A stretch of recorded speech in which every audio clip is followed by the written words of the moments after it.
നമസ്കാരം. അമ്പുക്കഥകളിലേക്ക് സ്വാഗതം.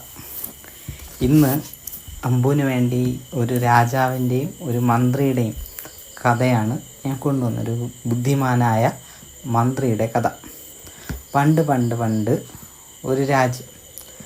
ആ രാജ്യത്ത് ഒരു ബുദ്ധിമാനായ മന്ത്രി ഉണ്ടായിരുന്നു. ആ രാജാവിൻ്റെ കൊട്ടാരത്തിൽ ഒരുപാട് സമ്പത്തും ഉണ്ടായിരുന്നു.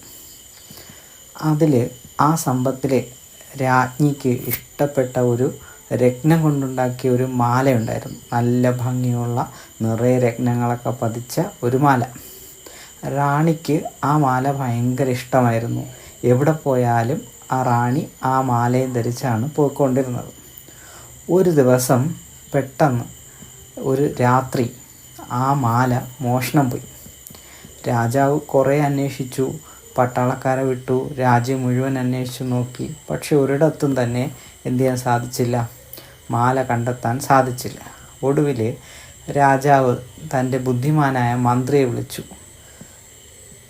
വിളിച്ചിട്ട് പറഞ്ഞു, ഈ ഒരു മാല എങ്ങനെ കണ്ടുപിടിക്കും, അങ്ങനെ കണ്ടുപിടിക്കുന്നവർക്ക് ഞാൻ ഒത്തിരി സമ്മാനം തരുമെന്നൊക്കെ രാജാവ് പറഞ്ഞു.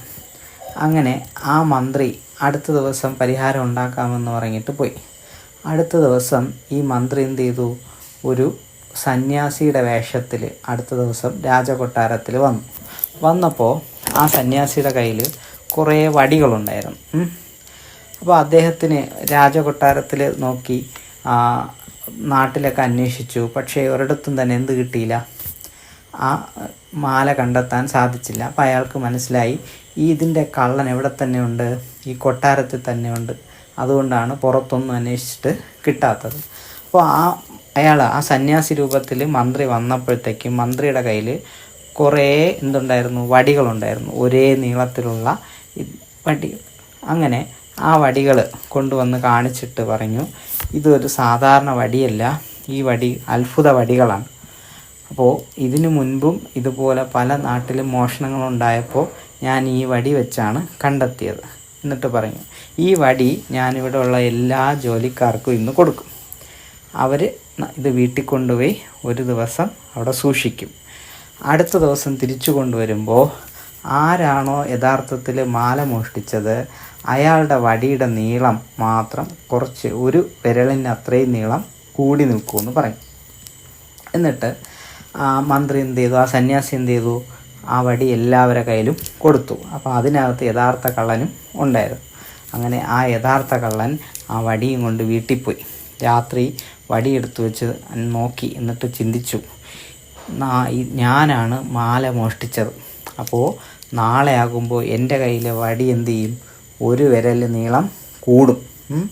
എന്നിട്ട് അയാൾ ചിന്തിച്ചു, അപ്പോൾ അതിനെന്ത് ചെയ്യണം, ഒരു വിരൽ നീളം ഞാനിപ്പോൾ വെട്ടി കുറച്ച് കഴിഞ്ഞാൽ നാളെ എന്നെ പിടിക്കില്ല എന്ന് കരുതിയിട്ട് അയാൾ എന്ത് ചെയ്തു, അയാളുടെ കയ്യിലെ വടിയെടുത്തിട്ട് അതിൽ അളന്ന് ഒരു വിരലിൻ്റെ നീളം എടുത്തിട്ട് അതിനെ കട്ട് ചെയ്തിട്ട് വീണ്ടും അതിനെല്ലാം നന്നായിട്ട് ചീകി പഴയതുപോലെ ആക്കി. എന്നിട്ട് അയാൾ സന്തോഷത്തോടെ, സന്യാസിയെ പറ്റിച്ച സന്തോഷത്തോടെ അയാൾ കിടന്നുറങ്ങി.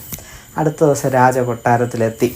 എന്നിട്ട് എന്ത് ചെയ്തു, അപ്പോഴത്തേക്കും സന്യാസിയും വന്നു. സന്യാസി എന്ത് ചെയ്തു, സന്യാസി ഇതുപോലെ എല്ലാവരുടെ കയ്യിലെയും വടി വാങ്ങിച്ചു നോക്കി. അങ്ങനെ ബാക്കി എല്ലാവരുടെ വടി നോക്കിയപ്പോഴത്തേക്കും ഒരേ നീളം. അതിനകത്ത് ഒരു വടിക്ക് മാത്രം എന്തു പറ്റി, നീളം കുറഞ്ഞിരുന്നു. എങ്ങനെയാണ് നീളം കുറഞ്ഞത്, ആ കള്ളൻ വീട്ടിൽ വെച്ച് എന്ത് ചെയ്തു, അതിൻ്റെ നീളം വെട്ടി കുറച്ചു. കാരണം സന്യാസി ഇന്നലെ എന്താണ് പറഞ്ഞത്, ഇത് യഥാർത്ഥ കള്ളൻ്റെ കയ്യിലുള്ള വടിയുടെ നീളം കൂടുമെന്ന് പറഞ്ഞു. അപ്പോൾ അങ്ങനെ കൂടി അറിയാതിരിക്കാൻ വേണ്ടി കള്ളൻ വീട്ടിൽ പോയിട്ട് അതിനെ വെട്ടി നീളം കുറച്ചു. അങ്ങനെ അത് ചെറുതായിപ്പോയി. അങ്ങനെ യഥാർത്ഥ കള്ളനെ ആ മന്ത്രി കണ്ടെത്തി. അയാളപ്പോൾ രാജാവിൻ്റെ മുമ്പിൽ പറഞ്ഞു, ഇയാളാണ്, ഈ വടി കൊണ്ടുപോയ ആളാണ് യഥാർത്ഥ കള്ളൻ. അയാൾ എന്ത് ചെയ്തു, ഇവിടെ കള്ളനെ പിടിക്കാതിരിക്കാൻ വേണ്ടി അതിൻ്റെ നീളം കുറച്ചു എന്ന് പറഞ്ഞ് രാജാവിൻ്റെ അടുത്ത് പറയും. എന്നിട്ട് ആ കള്ളനെ കൊണ്ട് യഥാർത്ഥ സ്വർണം കണ്ടുപിടിപ്പിച്ചു. അത് തിരിച്ച് റാണിക്ക് കൊടുത്തു. കള്ളനെ ജയിലിലാക്കി. മന്ത്രിക്ക് കുറേ സമ്മാനങ്ങൾ കൊടുത്തു. ഇതാണ് ഇന്നത്തെ കഥ.